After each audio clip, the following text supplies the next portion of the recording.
नाम संदीप जांगड़ा है। मेरे साथ मेरे को फाउंडर हैं ईशान चुग, जो कि मेरे स्कूल फ्रेंड हैं। जब shark tank first season start हुआ था तो मैंने उस टाइम पे भी अप्लाई किया, किसी वजह से रह गया होगा। फिर मैंने शार्क टैंक 2 पे भी अप्लाई किया और हम उस दरवाजे को थोड़ा सा टच करके बैकफुट हो गए। शार्क टैंक 3 स्टार्ट हुआ और उस जो मैं डोर को छू के आया था और आज उस डोर को मैं एक कदम आगे बढ़ा रहा हूँ। और मैंने फैसला किया, गुड़गांव में कुछ दोस्तों ने वो हो गया ऐसे 2-3 दिन से हम लोग पूरा पिच के ऊपर डिस्कशन कर रहे हैं, क्योंकि वहाँ पे जो क्वेश्चन होने वाला है वो किसी को नहीं पता। उसमें एक चीज और वो पूछ सकते हैं, तुम्हारी ऑनलाइन सेल कितनी है और ऑफलाइन कितनी है। निकाल लिया मैंने 28%। हम तो ठहरे एक छोटे से शहर के लोग। मैंने डिसाइड किया नौकरी छोड़ के ईट लोकल थिंक ग्लोबल, मैंने जॉब छोड़ने का फैसला किया। हम आए हैं हरियाणा के एक छोटे से शहर गोहाना से।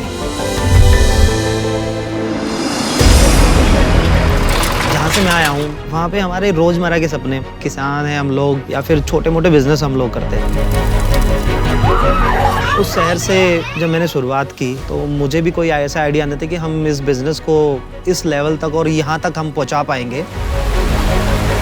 तैयारी तो बिल्कुल करके आए हैं। जो रास्ता है हमारा राइट वे रास्ता, उस पे ट्रैक पे चले और आज शार्क टैंक 3 तक पहुँच रहे हैं।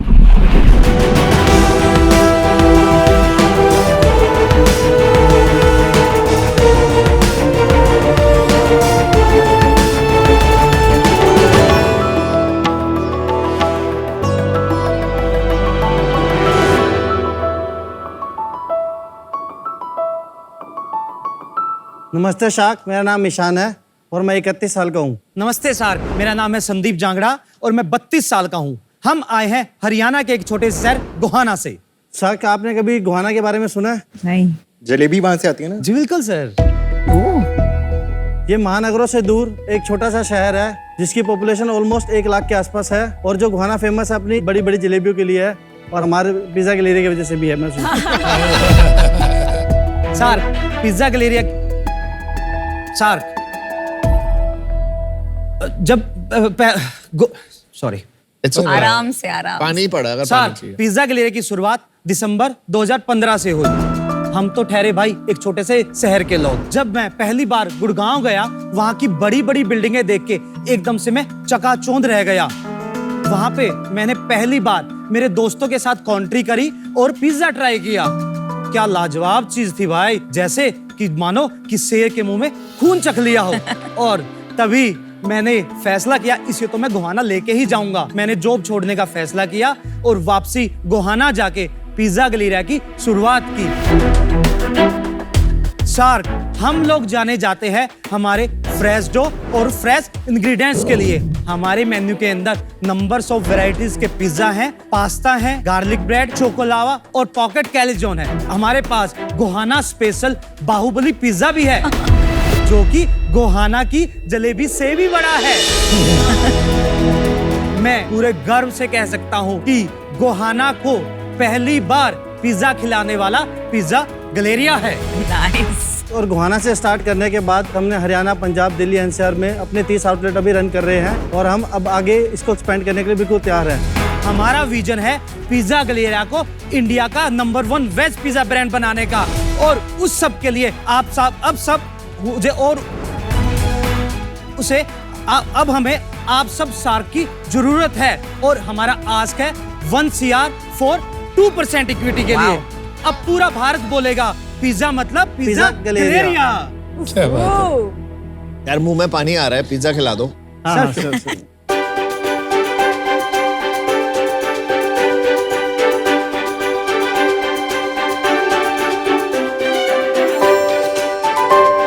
सब मैं आपको बता देता हूँ। ये हमारी स्टफ गार्लिक ब्रेड है, बेस्ट सेलिंग हमारा आइटम है। ये plain garlic bread, then single topping pizza, और ये है हमारा तंदूरी पनीर पिज्जा, और डिप्स है हमारी चीज़ डिप और स्पाइसी डिप।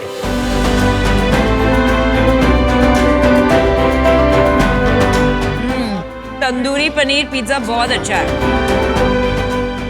एक दौर था हमारा जब हम सिर्फ दिन के 50 से 60 पिज्जा बेचते थे और आज तकरीबन पिज्जा गैलेरिया महीने के 4 से 5 लाख पिज्जा सेल करता है। What? 4 से 5 lakh? Yes sir, per month. कुछ सिटी के अंदर हम लोगों ने डोमिनोज को भी बीट किया है। जोमेटो की रेटिंग क्या है आपकी? सर जोमेटो की हमारी रेटिंग 4.2 से लेके और गोहाना की हमारी रेटिंग 4.9 है। गुड़गांव से गोहाना कितनी दूर है? 120 किलोमीटर के आसपास। वाया हमारे 2 रास्ते होते हैं, सोनीपत से हम लोग गोहाना जा सकते हैं और एक रास्ता हमारा वाया नहीं रोहतक ठीक है, से। पर 120 किलोमीटर गुड़गांव से में पिज्जा फ्रेश मिलते ही नहीं थे। नहीं, फ्रेश डो पिज्जा नहीं होते थे।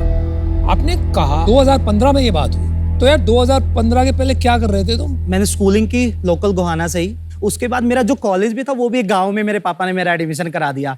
NC college oblique SDITM college था और मैं सर बीटेक में फेल हो गया। और इतनी डांट पड़ी ना, पापा बोले तूने मेरे पैसे भी खराब करे, हाँ। ऊपर से जैसे तैसे करके तू नौकरी लग गया और तू नौकरी भी छोड़ के आ गया। अब तेरे को धंधे के लिए भाई पैसे भी दूं, मेरे से ना होगा। और कौन सी नौकरी कहाँ पर? सर जैसे बीटेक मेरी तो कंप्लीट नहीं हुई थी, ईशान की कंप्लीट हो चुकी थी। भाई है तुम्हारा? नहीं, हम लोग स्कूल फ्रेंड है, 9th क्लास से इकट्ठे हैं, नौकरी इकट्ठी हुई थी। अच्छा, कहाँ पर? एरिक्सन इंडिया के अंदर हम थर्ड पार्टी पेरोल पे थे। जो DLF साइबर सिटी के अंदर जाते तो लेफ्ट हैंड में फर्स्ट बिल्डिंग होती थी पहले। भाई आप इतना स्पेसिफिक, हमेशा इतना स्पेसिफिक हो आप कि आपने जो कॉलेज का नाम बताया उसमें ऑब्लिक भी बोल दिया आपने हाँ, सर। गोहाना के 2 रास्ते भी बताए। हाँ, तो जॉब पे आ जाइए फिर एरिक्सन। पहले ईशान की जॉब लगी और मेरे को सप्ली आ रखी थी। सप्ली क्या होता है? री कंपार्टमेंट, मतलब एक पेपर में फेल हो गया था। एटीकेटी जिसको बोलते हैं। हम लोग सप्लीमेंट हाँ ठीक है, तो सर मेरी वो एक पेपर रहता था नेटवर्क एनालिसिस का, उसको हम शॉर्ट फॉर्म में नाच बोलते थे। उसने मेरा नाच ही कर रखा था। जैसे तैसे जुगाड़ करके ईशान को बोला भाई तू जहाँ पे लगाओ ना मेरा कोई अप्रोच कर, मेरे को गोहाना से निकलना है यार। तो इसने एक जुगाड़ करके इनसे मेरे को लगवा दिया। एक चीज बहुत अच्छी है, एक तो मतलब मेरे को ये लगा, देखो मैं तो पूरा खा गया, तो टेस्ट बहुत सही है। दूसरा, ऐसी कोई पिज्जा चेन मैंने नहीं सुनी जो खाली वेज बनाती है। बहुत अच्छा बिजनेस टैक्टिक भी है। और वेज क्यों? तो मेरे पापा ना थोड़ा सा धार्मिक थे और थोड़ा सा जैन संत को मानते थे। तो मैं जब गुरुजी से ऐसे पूछने लगे ना, मैं वैसे तो रैंडमली जाता था कि गुरुजी मेरे को कोई काम करना है, कोई प्रोडक्शन का, क्या करूं? बोला बेटा कुछ भी काम कर ले पर किसी की जी हत्या करके अपना पेट मत भरना। बिजनेस के ओर पे आप कभी डाइवर्सिफाई करेंगे नॉनवेज में, कि आपका विजन है कि ये फॉरएवर शाकाहारी रहेगा? 100% वेजिटेरियन ही रहेगा। Interesting. और ऐसा नहीं है मैम कि वेज की मार्केट नहीं है, पूरे इंडिया के अंदर नहीं, वेज की इनफैक्ट बहुत मैंने अच्छी आपको ये मार्केट। क्यों पूछा, क्योंकि बहुत सारे वेजिटेरियंस को मैं पहचानती हूँ, मैं खुद वेजिटेरियन हूँ, जिनको बहुत दिक्कत होती है टू गो टू रेस्टोरेंट जो दोनों सर्व करते हैं। जोमेटो पे अराउंड 30% कस्टमर ऐसे हैं जो नॉन वेज सर्व करने वाले रेस्टोरेंट से ऑर्डर ही नहीं That is करेंगे। a phenomenal statistic. Veg only restaurant chains Very are nice. Huge. लेकिन ये प्रोमिनेंट ज्यादा क्यों नहीं किया आपने? अगर मैं यहाँ देखता हूँ जी ओनली वेज या 100% वेज तो बहुत छोटे में आपने लिखा हुआ, लिखा क्यों नहीं है? तो एकदम से उसको आपका मेन सेलिंग पॉइंट क्यों नहीं बना दिया? That's a good point. बिल्कुल, इसको हम ऐड ऑन करेंगे। इसको बड़ा करो। टेस्ट बेटर है, क्यों है? जितने भी पिज्जा बनते हैं वो मोज़रेला चीज के बनते हैं। ठीक है। इसमें हमने अपनी कस्टमाइज कराई हुई लिक्विड चीज भी ऐड की है 30% का अच्छा। राउंड। उसने आपको एक अलग सा फील दिया होगा, जूसी दिया। टाइप। आप तो फेल हुए थे, इतना कुछ कैसे आपने सीख लिया? जब मैंने गुड़गांव में ट्राई किया था, खाया था, मैं उसकी R&D के लिए निकल पड़ा। डोमिनोज गया कि भाई फ्रेंचाइजी मिलती है, पता किया, नहीं। उसके बाद रोहतक गया। इटली गए आप? सर तो ये टेस्ट ऑफ इटली फॉर ये इंडिया भी लिखा बताता हुआ है। हूँ। मैं गूगल कर रहा था लोगों के लिए कि भाई ये स्टार्ट कहाँ से हुआ, तो इटली से आया। तो फिर वहां पे क्लिक किया कि the taste of Italy for India. R&D किया, फिर मैन्युफैक्चरिंग और सब कहाँ से सीखा? R&D के लिए मैं निकला रोहतक। वहाँ हमारा एक ब्रांड है पिज्जा विंग्स के नाम से। उनसे जब डिस्कस हुआ कि सर मुझे को ना गोहाना खोलना है, बोला भाई मैं फ्रेंचाइजी नहीं दूंगा। उसने मुझे ऑफर किया कि भाई हम ना तुम्हें सिखा देंगे और 1.5 लाख रुपए फीस लगेगी। अच्छा, उसका भी जुगाड़ दोस्तों से किया था। और मेरे से बड़े वाला भाई चंडीगढ़ पुलिस में कांस्टेबल है, उसकी सैलरी थी, मैं कहा दो। और वहां पे करीब 15 से 20 दिन तक उन्होंने मेरे से प्रोसेस सिखाए सारे, कैसे डिलीवरी दे के आनी है, कैसे बिलिंग होनी चाहिए और स्ट्रेच। यार गोल तो नहीं आती। बोला रोटी बनानी आती है? हाँ भाई आती है। बोला उसी तरीके से बना इसको। वो बनाया और वो करते करते, और सर अब मुझे लग रहा है कि पिज्जा के अंदर कोई रॉकेट साइंस नहीं है। ठीक है। तो हमने फर्स्ट आउटलेट 25 दिसंबर 2015 को स्टार्ट किया। उन दिनों में सर सच में लोग गोहाना के पागल हुए। और उसका रेवेन्यू पर मंथ कितना चल रहा है? 6.5-7 लाख रुपए की सेल करते हैं महीने की। ये आपका पीक रेवेन्यू? नहीं, इससे ऊपर है सर। इससे ऊपर कौन कौन सी आउटलेट? करनाल सिटी है हमारा, सोनीपत सिटी हमारा रेवेन्यू 14.5 लाख के आसपास है। प्रॉफिट कितने पे करते हो आप? कितने रेवेन्यू पर मंथ पे 4.5 लाख सेल के बाद। कस्टमर आते हैं रेस्टोरेंट पे या सारा डिलीवरी है? मल्टीपल है, जो मोस्टली आउटलेट है हमारे डाइनिंग आउटलेट भी हैं, हम लोग जोमेटो स्विगी के साथ भी हैं और हम लोग सेल्फ डिलीवरी भी ऑर्डर कस्टमर कितने तुम्हारे पास आते हैं वर्सेस तुम कितनी बार जाते हो? वो रेशो होगा सर 70% हमारे पास और हमारे द्वारा जो हमें डिलीवरी के लिए कॉल करते हैं वो आते हैं 70 और 30% आप लोगों के थ्रू। और ये क्या फ्रेंचाइजी मॉडल है कि? इसमें 18 आउटलेट हमारे कंपनी के हैं अच्छा। और 12 आउटलेट हमारे फोफो और फोको के हैं। फ्रेंचाइजी ऑन फ्रेंचाइजी ऑपरेटेड हैं और इसमें 4 outlet franchisee on company operated है। एक चीज बताओ, आप जैसे अब नई नई चीजें आ रही है, नई नई चीजें करनी है, वैल्यूएशन लेनी है, इन्वेस्टर्स पे जाना है, ये सब आप कहाँ से सीख रहे हो और आपकी कोई हेल्प कर रहा है, कोई एडवाइजर है? फेयरली बताऊं ये शार्क टैंक से सीख रहे हैं। सच्ची सारे एपिसोड देखा और इन्हीं से सीख रहे हैं। हमसे ही सीखा और हमको ही 50 करोड़ का वैल्यूएशन टोप रहे हो। सर आज सेल भी तो दे रहे। सेल्स बताइए, दबा के होंगे आपकी सेल्स। 2019-20 में जो सेल थी वो थी 8.5 करोड़, 20-21 में थी 10.5 करोड़, लास्ट ईयर की थी 11.5 करोड़। लास्ट ईयर तो 22-23 होगा ना यार, एक साल आपने स्किप कर दिया। लास्ट 3 हो गया ना ये, 11.5 ठीक है, मतलब 10.5 8.5, 11.5। तो आपने शुरू करना चाहिए था 20-21 से। 2023-24 में हम लोग करीब 9 करोड़ को टच करने वाले हैं। और इसमें से आपका ओन्ड और फ्रेंचाइजी का क्या स्प्लिट है? ये जो कंपनी आउटलेट 18 आउटलेट है ये उनका है।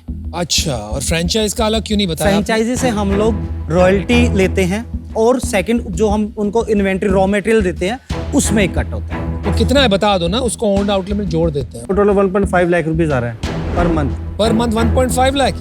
क्योंकि हम जो उनका जो प्रॉफिट था उसका हम 3% चार्ज करते हैं। प्रॉफिट का 3%? 3% चार्ज करते हैं नहीं ब्रॉफिट को उल्टा बोल आफ्टर ब्रेक इवन का, उसका जो उसने मतलब दिया। उसका ब्रेक इवन निकलने के बाद। ये मैथ मेरे को कुछ समझ में नहीं आया। 12 फ्रेंचाइजी में 1.5 लाख ही क्यों बन रहा है आपका? नहीं ये सिर्फ वन टाइम जो लिया वो तो अलग है ना। ठीक है, रॉ मटेरियल का कितना चार्ज करते हैं? वो तकरीबन 3 से 4% का कट होता है। नहीं भाई, एक तो या तो आपके आंकड़े नहीं बैठ रहे या आपके फ्रेंचाइजी पैसे नहीं बना रहे। एक्चुअली क्या है कि अभी जो रेस्टोरेंट हुए कुछ अभी हुए हैं, उन्हीं के बहुत पुराने चल रहे हैं कि उनके रेगुलर रॉयल्टी आ रही है। पुराने वाले फ्रेंचाइजी के आंकड़े बता दो। उससे तकरीबन महीने का हमें आता है 30 से 35 हजार रुपया। और उसकी सेल कितनी है? 8.5 से लेके 10 लाख के बीच की है। और आप सिर्फ 30,000 रुपए लेके खुश हैं। आप फ्रेंचाइजी का भला करें पर आपका धंधा तो चलेगा ही नहीं ऐसे। नहीं, फ्रेंचाइजी ने इन्वेस्ट किया हमारे ऊपर, हमारे ब्रांड को देख के। जब तक वो नहीं कमाएगा तो हम कैसे निकाल देंगे? एक कंफ्यूजन जो अभी तक नहीं समझ आया है, आप फ्रेंचाइजी से कितना लेते हो रॉ मटेरियल का? रॉ मटेरियल का मैं आपको बताया था 1.5 लाख के आसपास पर मंथ आता है अभी। और नहीं, जो नहीं, नहीं, नहीं, नहीं, नहीं। आपने बोला था रॉयल्टी आता है, उसके अलावा आपने बोला उसके ऊपर कुछ आता है रॉ मटेरियल का। तो अभी अप्रोक्सीमेट इतना ही आता है, तो इसमें झूठ की बात नहीं है, यही आता है। नहीं नहीं, झूठ यही की आता बात है। नहीं, मैं समझ ही नहीं पा रही हूँ आपके फ्रेंचाइजी एग्रीमेंट में लिखा क्या है, बस ये बताओ। हमारे एग्रीमेंट में लिखा हुआ है जो हमने ब्रेक इवन के बाद सेल किया हाँ, break even उसका के हम बाद का ही नेट बताओ। 3% लेंगे। और उसमें आप सारा रॉ मटेरियल दोगे रॉ मटेरियल जो जाएगा उसका अलग से रहेगा। एंड रॉ मटेरियल्स में कितना आप प्रोवाइड करते हो? एग्जाम्पल देता हूँ, 100 रुपए का चीज लिया, ठीक है, उसमें लगा 30 रुपए का रॉ मटेरियल। हाँ। उस 30 रुपए के रॉ मटेरियल में जो भी हमारे पैक्ड है, सॉस वगैरह है, चीज वगैरह है, ये हमने दिया तकरीबन 20%। मतलब वो जो वैल्यू लगा उसका रॉ मटेरियल का वैल्यू, उस पे हमने वो 20 रुपए पे हमने जो लिया है वो है। भाई हम इसको नहीं समझ पाएंगे, ये बात साफ हो गई। पैसा बना रहे हो? बिल्कुल। कितना पैसा बनाया? 15%। और वैल्यू में बोलो तो पिछले साल कितना? वैल्यू में अगर महीने की एवरेज दूं तो सारे आउटलेट तकरीबन अगर 18 कमाते होंगे 18 लाख के आसपास पर मंथ का है। पहले साल में जब 8.5 करोड़ किया था तब कितना कमाया था? पहले साल तो देखो कुछ बचा ही नहीं था, सब आगे से आगे 8.5 लगे करोड़ रहा का तब की था, बात बस खर्चा पानी ही रखा था बस। ठीक है, 10.5 में कुछ बनाया? 15 से 16 लाख रुपए का आसपास। आपने 15% बोला नेट मार्जिन, फिर 10.5 करोड़ पे आप 1% क्यों बना रहे हो? 10-15 लाख। आई थिंक आपके नंबर्स में कोई गलती है, बिकॉज आपने बताया कि लास्ट ईयर 11.5 करोड़ सेल्स पे आपका प्रॉफिट हुआ था 15 लाख। आपने मंथ का पूछ रहे हैं, ईयर का पूछ रहे हैं? लास्ट ईयर ये पर मंथ का है मैडम। एक चीज किया करो बात, या पर ईयर बात किया करो या पर मंथ तो बात उसी किया में करो, मिक्स कंफ्यूजन मत हो करो रहा है इनमें। भाई। इस साल कितना बनाओगे? इस साल का टारगेट है सर करीब 16.5 करोड़ की सेल करेंगे हम, क्योंकि हम 9 करोड़ के आसपास टच कर चुके हैं। इस साल आप 2.5 करोड़ प्रॉफिट करोगे? बिल्कुल प्रॉफिट का क्या किया? सर, आउटलेट खोले ना और उसको मार्केटिंग में यूज किया। पूरी तो ये टीम अपने नेट प्रॉफिट नहीं है, ये ग्रॉस प्रॉफिट है। इसमें क्या होता है? ये नेट प्रॉफिट है सर। ये आपने प्रॉफिट यूज किया या कंपनी में पड़ा हुआ है, बैंक में पड़ा नहीं हुआ है? नहीं, ये यूज करा है कुछ, मतलब कंपनी में लग गया, कोई नया आउटलेट लग गया, कुछ यूजेस थे जो फैमिली और में अभी use कुछ बैलेंस करे, है हमारे पास, वो चीजों में लग गया। आपको ना थोड़ा फाइनेंशियल्स सीखना चाहिए। तभी हम लोग आए हैं। यार बहुत सारे स्टार्टअप फाउंडर्स को ना लगता है कि मुझे ये चीज आती है और मैं बाकी चीजों के लिए टीम को कर लूंगा हायर। ऐसा होता नहीं है। अगर आप स्टार्टअप फाउंडर हो तो आपको 88% सब कुछ आना ही चाहिए। तो ये सब सीखना स्टार्ट करो खुद, नहीं तो बिजनेस नहीं बना पाओगे आप। मुझे आप लोग बहुत अच्छे लगे एज एंटरप्रेन्योर्स, बिजनेसमैन। आज हमने ये दिखा दिया कि एजुकेशन से ज्यादा एक्सपीरियंस और पैशन ज्यादा जरूरी है। बहुत अच्छा कर रहे हो, पैसे बना रहे हो। एक को फाउंडर रखना चाहिए फाइनेंस का, या किसी को धुरंधर होना चाहिए। मैं अभी आउट हूँ इस बिजनेस से। आपको 500 आउटलेट खोलनी, आपका सपना ये। इसका मतलब ये, अगर आप फ्रेंचाइजी बिजनेस में हो तो फिर वो फूड का बिजनेस नहीं रहता, वो फ्रेंचाइजिंग का बिजनेस हो जाता है। मतलब उसको बराबर SOPs लगानी पड़ती है। तो आप मुझे अपने 3 टॉप SOPs फ्रेंचाइज के बताइए जो आप करोगे इम्प्लीमेंट, और कैसे करोगे। सबसे पहले जब हम फ्रेंचाइजी अगर देंगे तो हम पहले मास्टर फ्रेंचाइजी को डिस्ट्रीब्यूट करेंगे। वहाँ पे अपना जितना भी हमारा स्टॉक से रिलेटेड या SKU यूनिट जो भी होगी, हम लोग वहाँ पे डेवलप करेंगे। फिर उनको पूरा प्लान 4 से 5 साल के लिए मास्टर फ्रेंचाइजी आगे फ्रेंचाइजी कैसे दे रहा है, उसको पॉइंट को पकड़ के नंबर्स को ऐसे बढ़ाएंगे। आपकी जो बातें हैं ना, गोहाना की जलेबी की तरह गोल गोल, सीधी समझ में नहीं आ रही। मुझे ये नहीं समझ में आ रहा है कि आप आपके 30 आउटलेट से 500 तक कैसे पहुंचोगे। मैंने सिर्फ SOPs के बारे में पूछा आपको, और आपने मुझे ये बता दिया कि मैं मास्टर फ्रेंचाइजीज करूँगा। वो तो SOP से कुछ लेना देना ही नहीं है उसका। तो इस वजह से मैं आज आउट हूँ। Good luck. आई थिंक आप में एक स्वीटनेस है, एक प्योरिटी है, एक एनर्जी है जो बहुत बहुत मुझे पसंद आई। But I am out because सचमुच मुझे नहीं लगता है मेरी इसमें एक्सपर्टीज है और मैं आपकी कुछ मदद कर पाऊंगी। But I love your energy and I have no doubt कि आप 500 स्टोर्स कर पाएंगे। मेरा भी मानना है आप काफी दिल वाले एंटरप्रेन्योर्स हैं और आप बहुत दिमाग लगा रहे हैं सोचने में कि फ्रेंचाइजीज कैसे पैसा बनाएंगे, जो बहुत अच्छा है। बिकॉज कोई भी बड़ा फ्रेंचाइजी बिजनेस बना नहीं सकता बिना ये सोचे कि मेरा पार्टनर कैसे पैसे बनाएगा। तो ग्रेट वर्क ऑन दैट। आप में जो lack of understanding of your own business है, कि आपको मतलब आप अपना फ्रेंचाइजी अरेंजमेंट ही नहीं समझा पा रहे हैं। मुझे ये नहीं समझ आ रहा कौन सा नंबर आप सच बोल रहे हो, कौन सा नंबर आप फेंक रहे हो। तो थोड़ी ट्रस्ट डेफिसिट क्रिएट हो जाता है। तो आज मैं आपके साथ जुड़ नहीं पाऊंगी। आई एम आउट। यार फर्स्ट ऑफ ऑल खाना काफी अच्छा था। Thank you. 4.9 रेटिंग जोमेटो पे गोहाना। काफी ज्यादा रेयर है, तो well done. Your passion first class. अगर आप 20 साल पहले मेरे पास आते, जब मैं वहाँ पे कॉलेज में था, और बोलते कि यार आजा ज्वाइन मार ले मेरे को, कर ले, बिजनेस कर रहे हैं हम, मैं I would have joined you. तब तो मैं 12 साल का ही होता। मैं थोड़ा ज्यादा होता, लेकिन मैं आ जाता। धंधा पता ही नहीं होता। लेकिन मैं आ जाता आपके पास, ठीक है। लेकिन आई एम आउट। पहला, आज तक मैंने किसी रेस्टोरेंट बिजनेस में इन्वेस्ट नहीं किया, ना मैं कर सकता हूँ इन्वेस्ट। दूसरा, किसी के साथ काम करना है मुझे अगर, तो थोड़ा ऑर्गेनाइज सेटअप चाहिए, है ना। अगर मुझे बेसिक्स किसी को सिखाने पड़ रहे हैं तो वो वर्थ इट नहीं है। तो आई am out. Okay, sorry guys, thank you. All the best. Best of luck, best of luck. एक सीख लेके जा रहे हैं जो शार्क ने हमें दिया। अगला विजन लेके जा रहे हैं हम लोग, हमें कैसे काम करना है। 2030 तक 500 आउटलेट हम लोग बना के दिखाएंगे। वो जज्बा और वो हिम्मत हमारे बीच में है।